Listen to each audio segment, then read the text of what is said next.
Hello anime fans. तो आज की इस वीडियो में मैं वन पीस के एपिसोड 1111 को एक्सप्लेन करूंगा। तो एपिसोड की शुरुआत में किसी ने शाखा को ठोक दिया है। वो जो कोई भी है वो धीरे धीरे डॉक्टर वेगापंक की तरफ बढ़ रहा है। दूसरी तरफ नेवी पूरी रफ्तार से एगहेड आइलैंड की तरफ बढ़ रही है। हम देख सकते हैं कि वो बहुत सारी शिप्स के साथ एगहेड आइलैंड की तरफ जा रहे हैं। उन्हीं में से किसी एक शिप पर किजारो अपने साथी मरीन से पूछता है हमें एगहेड आइलैंड पहुंचने में कितना वक्त लगेगा। तब वो मरीन कहता है कि हम थोड़ी ही देर में एगहेड आइलैंड पहुंच जाएंगे। जिसके बाद वो कहता है कि जाओ अपने वाइस एडमिरल से कहो कि मैं खाना खाऊंगा। वापिस से एगहेड आइलैंड पर जिम्बे और स्टुशी की टीम कहीं जा रही है और जाते हुए ट्रांसपोर्टर सनेल पर स्टुशी सेंतोमारू को बताती है कि किजारो एक बहुत बड़ी फ्लीट के साथ एगहेड आइलैंड की तरफ आ रहा है। उसकी फ्लीट में 100 शिप्स हैं, छोटी और बड़ी मिलाकर। CP0 का मिशन था डॉक्टर वेगापंक को मारकर आइलैंड पर किजारो के आने का इंतजार करना। तब सेंतोमारू कहता है वर्ल्ड गवर्नमेंट एक एडमिरल को भेज रही है, ये तो बहुत ही अजीब सी बात है। तब स्टुशी कहती है वर्ल्ड गवर्नमेंट एगहेड को ओहारा से भी ज्यादा सीरियसली ले रही है, लेकिन क्यों? मेरे हिसाब से इसका पहला कारण है डॉक्टर वेगापंक के पास ओहारा की नॉलेज है और वो उसमें शायद ओहारा से भी आगे निकल गए हैं। दूसरा कारण हो सकता है ओहारा के पास पासिफिस्ता और सेराफीम नहीं थे,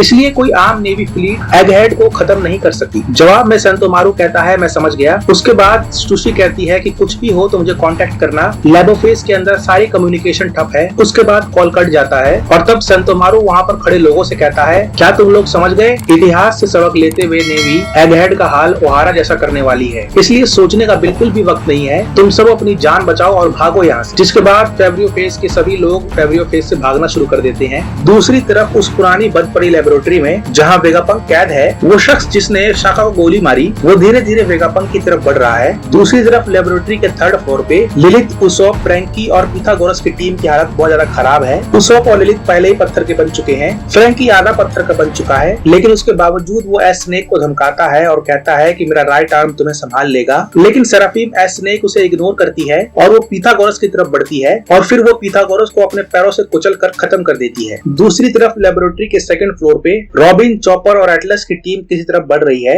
और वो उड़ते हुए आपस में बात करते हैं। जहाँ चॉपर रॉबिन से कहता है मुझे बहुत सारे धमाकों और चिल्लाने की आवाज सुनाई दे रही है। तब रॉबिन कहती है कि सभी सेराफीम तहलका मचा रहे हैं। उसके बाद एटलस कहती है मुझे लगता था सेराफीम हमारे साइड पे हैं। तब रॉबिन कहती है लगता है किसी ने उसके कमांड को ओवरराइड किया है और मेरे ख्याल से वो जो भी है वो लैब के अंदर का आदमी है। उसके बाद रॉबिन कहती है इस वक्त सभी लड़ रहे हैं, इसलिए मेरे ख्याल से वेगापंक की जिंदगी को सबसे ज्यादा रिस्क है, लेकिन क्योंकि सब लड़ रहे हैं तो कोई वेगापंक को ढूंढ नहीं सकता, इसलिए हमें उन्हें ढूंढना चाहिए। तब एटलस कहती है कि यहाँ पर एक पुरानी बंद पड़ी जगह है जहाँ कोई नहीं जाता, शायद हमें वहाँ ढूंढना चाहिए। उसके बाद एटलस उन सबको उस जगह की तरफ ले जाती है। दूसरी तरफ सांजी सेराफीम एस शार्क से कह रहा है लिटिल जिम्बे मैं जानता तुम्हें कैसे हराएं, लेकिन चाहे जो हो जाए मैं तुम्हें नामी को छूने नहीं दूंगा। उसके बाद ब्रुक की सोल उसके शरीर से बाहर आ जाती है और वो नामी से कहता है कि मैं डॉक्टर वेगापंक को ढूंढने जा रहा हूँ। ठीक उसी वक्त सेराफीम एस शार्क अपनी डेविल फ्रूट पावर का इस्तेमाल करके सांजी को अवॉइड करता हुआ सीधा नामी पर हमला करता है, लेकिन तभी अचानक से सांजी सेराफीम एस शार्क के पंच के सामने आ जाता है। उसके बाद 4th फ्लोर पे जोरो और एस हॉक आपस में लड़ रहे हैं और लूफी और एस बियर आपस में लड़ रहे हैं। उनको लड़ते हुए काफी देर हो चुकी है, लेकिन उसके बावजूद सेराफीम के पीछे की आग बुझ नहीं रही, इसलिए उनके हमलों का उन पर कोई भी असर नहीं हो रहा है। उनकी इसी बातचीत के दौरान वो लोग नोटिस करते हैं सेराफीम एस हॉक गायब हो चुका है। तब लुच्ची कहता है मुझे लगता है शायद एस हॉक कमजोर वालों को पहले मारने गया है, क्योंकि पावरफुल अपोनेंट्स को वो बाद में भी संभाल सकता है। उसके बाद जोरो सेराफीम एस हॉक को ढूंढने निकल पड़ता है। हालांकि एस बियर जोरो को रोकने की कोशिश करता है, लेकिन वो कामयाब नहीं हो पाता क्योंकि लूफी उसे रोक लेता है। उसके बाद लूफी